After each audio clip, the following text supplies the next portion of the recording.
राधे राधे दोस्तों, और आप सभी का दिन मंगलमय हो। माघ मास का अध्याय समाप्ति की ओर है और हम एक से एक अच्छी रोचक कथाएं लेकर आपके सामने आते हैं।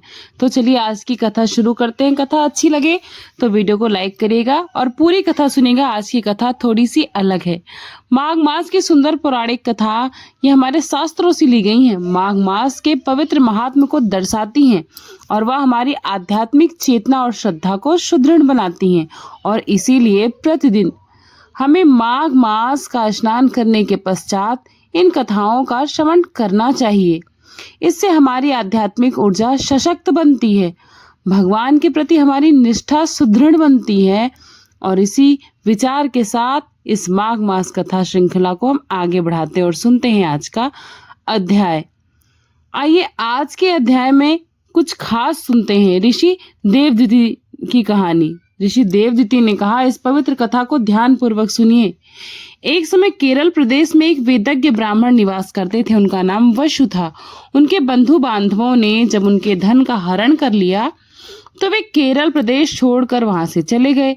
जगह जगह मारे मारे फिरते हुए भी उस ब्राह्मण की उदर पूर्ति नहीं हो पाई।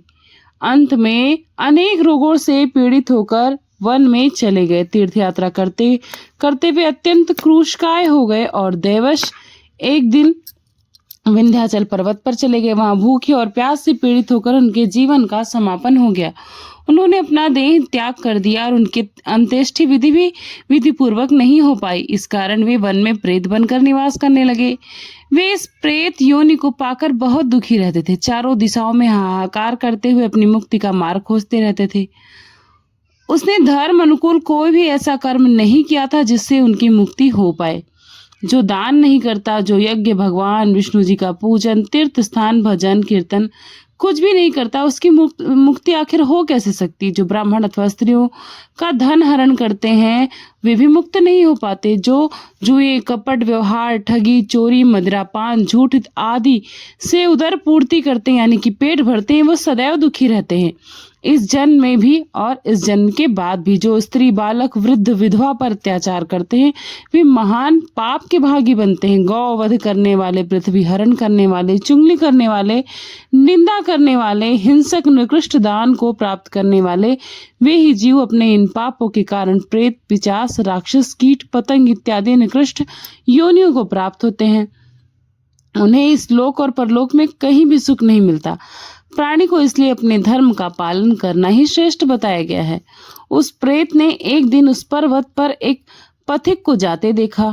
वो त्रिवेणी के जल से 2 गागर भरी कंधों पर लादे हुए था और मधुर तान से भगवान विष्णु की महिमा गा रहा था। उस प्रेत ने भयानक रूप से उसके आगे जाकर मार्ग रोकते हुए कहा, हे पथिक, भय मत करो, मैं बहुत प्यासा हूँ, मुझे थोड़ा सा जल पिला दो, अन्यथा मेरे प्राण निकल जाएंगे।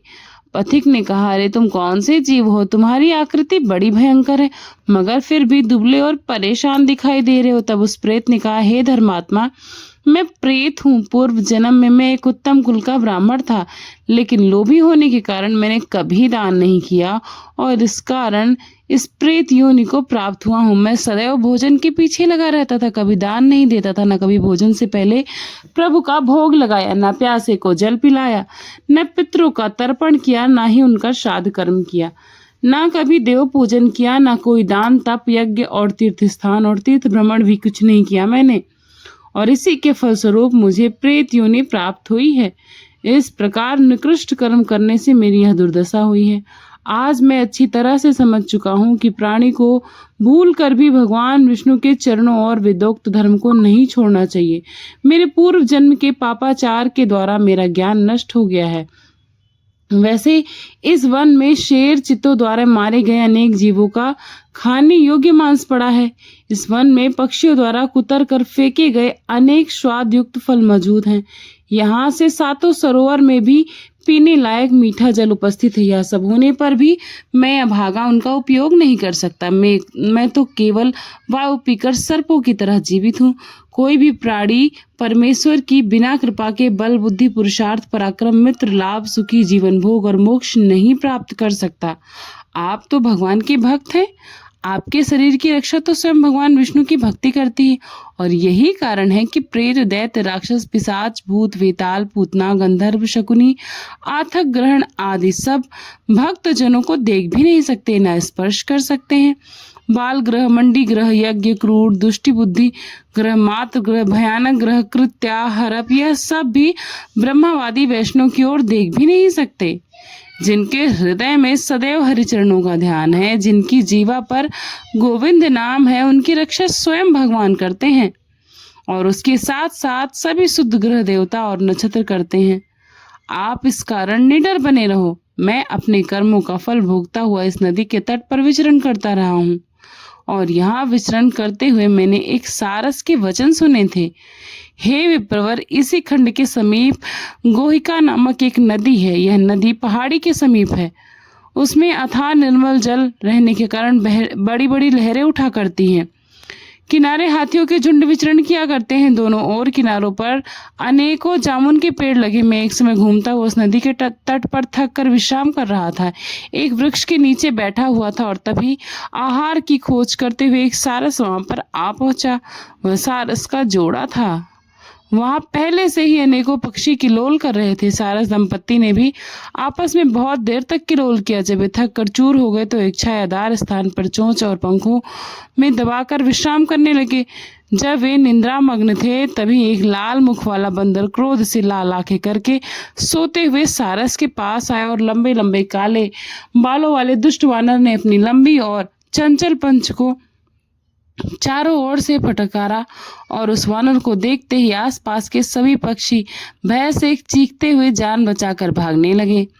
सारस ने जब उस वानर को देखा तो वह सारस को जागने के लिए वहां से दूर भगाकर शोर करने लगी और तब तक मौका पाकर उस वानर ने सारस के पैर मजबूती से पकड़ लिए। चीख सुनकर सारस की जब नींद खुली तो उसने देखा कि वह दुष्ट वानर उसे मारने के लिए खड़ा है। तब सारस ने मधुर वाणी में उस वानर से कहा, वानर, तुम मुझ पर निरपराध क्यों मार रहे हो? राजा भी अपराधी को ही दंड देता है। सत्य पुरुष कभी हम जैसे अहिंसक जीवों को नहीं सताते, वे दया दिखाते हैं। हम मिलजुल कर परछाई को ही खाते हैं, पर स्त्री के साथ भोग नहीं करते, सदैव वन में रहते हैं। इसीलिए श्रेष्ठ वानर, तुमको मुझे मारना उचित नहीं। हम तो पर स्त्री को देखते नहीं। मैं तो निरपराधी हूँ, मुझे छोड़ दो। मैं तुम्हारे पूर्व जन्म के वृत्तांत से परिचित हूँ। सारस के ऐसे वचन सुनकर उस वानर ने उस सारस को छोड़ दिया और फिर उससे कहा, सारस, मैं वन में भ्रमण करने वाला वानर हूँ। तू ज्ञानहीन पक्षी होकर मेरे पूर्व जन्म के वृत्तांत को कैसे जानता है, जरा बताना मुझे। तब सारस ने अपनी जाति की स्मृति के बल पर तुम्हारे पूर्व जन्म के वृत्तांत को जानता हूँ यह बताया। पूर्व जन्म में तू विंध्याचल पर्वत पर पर्वतेश्वर था। मैं उस समय तुम्हारा कुल गुरु था। तूने विवेकहीन होकर अपनी प्रजा को सताया और बहुत सारा धन संचित किया था। प्रजा के श्राप से मरने के बाद तुम्हें कुंभी पाक नरक में स्थान मिला और इस प्रकार बार बार जन्म मरण में नरक भोगते हुए तुम बहुत समय से परेशान हो। अब तेरे शेष पाप भोगने के लिए तुम्हें वानर योनि प्राप्त हुई है। ब्राह्मण के बगीचे में बिना आज्ञा चुरा कर केले खाने से तुम्हें वानर बनना पड़ा है। अब मुझे मारकर क्यों अपराधी बनना चाहते हो? मैं पाप कर्म की ओर कभी नहीं गया हूँ, इसी कारण सारस बनकर भी मुझे ज्ञान है। अर्थात तात्पर्य यह है कि अगर आप किसी छोटी योनि में हैं और आपके कर्म उतने बुरे नहीं, किसी कारणवश या गलतीवश आपको मुक्ति नहीं मिल पाई है, तो कम से कम अपने जाने अनजाने में जो कर्म हो जाए उसके अलावा आपको गलत कर्म नहीं करने चाहिए। तो आज की कथा में बस इतना ही। कल की कथा सबसे विशेष रहेगी क्योंकि कल माघ मास का अंतिम अध्याय है और कल के अध्याय में हम आपको बताएंगे माघ मास में केवल नहाने से मुक्ति मिलती है या फिर उसकी महत्वता क्या है और क्या खास है। तो कल का अध्याय आप लोग जरूर सुनिएगा। मिलती हूँ नए अध्याय के साथ नई कथा में। थैंक्स फॉर वॉचिंग पूर्णिमा के शुभ ब्लॉग। राधे राधे।